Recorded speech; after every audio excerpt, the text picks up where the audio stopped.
Hello, ചോറുക്കും ചപ്പാത്തിക്കും അപ്പത്തേക്കൊക്കെ പറ്റിയ നല്ല chicken കറിയുടെ അതേ ടേസ്റ്റ് വരുന്നൊരു മഷ്റൂം കറി ഉണ്ടാക്കി നോക്കിയാലോ. അതിന് ആദ്യം തന്നെ ഞാനൊരു 350 ഗ്രാം കൂണെടുത്തിട്ടുണ്ട്. കൂണ് നന്നായിട്ട് തൊലി കളഞ്ഞ് വൃത്തിയാക്കി എടുക്കുന്നുണ്ട്. അതിൻ്റെ മുൾഭാഗത്തെ തൊലിയൊക്കെ കളഞ്ഞ് നല്ലോണം വൃത്തിയാക്കി കഴുകി ഇതുപോലെ ഞാൻ കട്ട് ചെയ്തെടുക്കുന്നുണ്ട്. ചെറുതാക്കി കട്ട് ചെയ്യുന്നുണ്ട്. അതിലേക്ക് മഞ്ഞൾപ്പൊടി, കുറച്ച് ഉപ്പിട്ടിട്ട് കുറച്ച് നേരം വെക്കുന്നുണ്ട്. കൂണിലുള്ള വിഷാംശം എന്തെങ്കിലുമൊക്കെ ഉണ്ടെങ്കിൽ പോകാൻ വേണ്ടി നല്ലതാണിത്.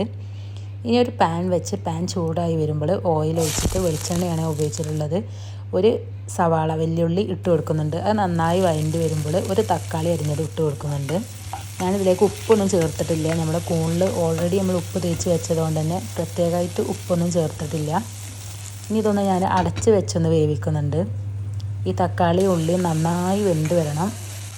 ഇനി അടുപ്പ് തുറന്ന് തക്കാളി നല്ല പോലെ ഉടച്ച് കൊടുത്തിട്ട് അതിലേക്ക് ഒരു പച്ചമുളകും 1/4 ടീസ്പൂൺ മഞ്ഞൾപ്പൊടി, 1 ടീസ്പൂൺ മുളക് പൊടി, 1.5 ടീസ്പൂൺ മല്ലിപ്പൊടി, കുറച്ച് ഗരം മസാല, കുറച്ച് കുരുമുളക് പൊടി ഇട്ടിട്ട് നന്നായിട്ട് വഴറ്റി കൊടുക്കുന്നുണ്ട്. ഇട്ടിട്ടുള്ള പൊടികളുടെ ഒക്കെ ഒരു പച്ചമണം മാറുന്ന വരെ വഴറ്റി കൊടുക്കുന്നുണ്ട്. ഇനി 1 ടീസ്പൂൺ ഞാൻ ഇഞ്ചി വെളുത്തുള്ളി പേസ്റ്റ് ഇട്ട് കൊടുക്കുന്നുണ്ട്. അത് ആദ്യം തന്നെ ഇടാഞ്ഞത്. ആദ്യം തന്നെ ഇട്ടാലൊരു മസാല അടിക്ക് പിടിക്കുന്ന പോലെ തോന്നും. അതുകൊണ്ടാണ് ഞാൻ ഇപ്പം ഇട്ട് കൊടുത്തത്. ഇനി നമ്മുടെ ഗ്രേവിക്ക് ആവശ്യമായ വെള്ളം ഒഴിച്ച് കൊടുക്കുക. എന്നിട്ട് നന്നായി തിളച്ച് വരുന്ന വരെ നമ്മൾ വെയിറ്റ് ചെയ്യുക. നന്നായി തിളച്ച ശേഷം ഒരു ചെറിയ ക്യാപ്സിക്കത്തിൻ്റെ പീസ് ചെറുതായി അരിഞ്ഞ് അതിലേക്ക് ഇട്ട് കൊടുക്കുക. ക്യാപ്സിക്കം ഒരുപാട് വേവിക്കൊന്നും വേണ്ട. ക്യാപ്സിക്കം ഇട്ട് ഒന്ന് തിള വരുമ്പോൾ തന്നെ തേങ്ങ അരച്ചത് ഒഴിച്ച് കൊടുക്കുന്നുണ്ട്. തേങ്ങ വെറും വെള്ളം മാത്രം ചേർത്ത് അരച്ചതാണ്. അപ്പോൾ അത് നമുക്ക് കറിക്ക് എത്രയാണോ ഗ്രേവി വേണ്ടത് അതിനനുസരിച്ച് നമ്മൾ വെള്ളം ഒഴിക്കുക.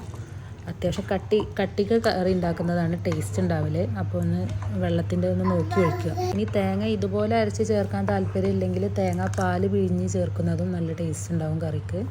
ഇങ്ങനെ ഒഴിച്ചാലും നമുക്കൊന്നുകൂടെ പണി എളുപ്പമാണ്, എന്നാലോ കറി നല്ല ടേസ്റ്റുമാണ്. ഇനി കറി നന്നായി തിളച്ച് വരുമ്പോൾ നമ്മൾ മാറ്റി വെച്ച മഷ്റൂം അതിലേക്ക് ഇട്ട് കൊടുക്കുക. മഷ്റൂം ഇട്ടിട്ട് ഒരുപാടൊന്നും വേവിക്കേണ്ട, അധികം വേവൊന്നുമില്ല മഷ്റൂമിന്. കുറച്ച് സമയം വേവിച്ചാൽ മതി.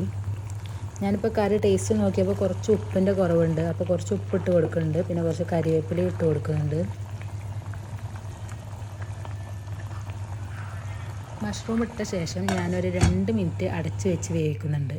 ഇത് 2 മിനിറ്റിന് ശേഷം നല്ല കുറുകിയ മഷ്റൂം കറി റെഡി ആയിട്ടുണ്ട്. ഇത് എന്തിൻ്റെ കൂടെ വേണമെങ്കിലും നല്ല കോമ്പിനേഷനാണ്. ചോറിൻ്റെയും ചപ്പാത്തിൻ്റെയും ഒക്കെ ഒപ്പം.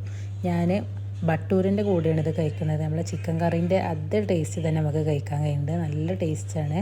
നിങ്ങൾ എന്തായാലും ഒന്ന് ട്രൈ ചെയ്ത് നോക്കി. എല്ലാവർക്കും ഇഷ്ടപ്പെടും. ഇഷ്ടപ്പെട്ടാൽ വീഡിയോ ഒന്ന് ലൈക്ക് ചെയ്യണേ.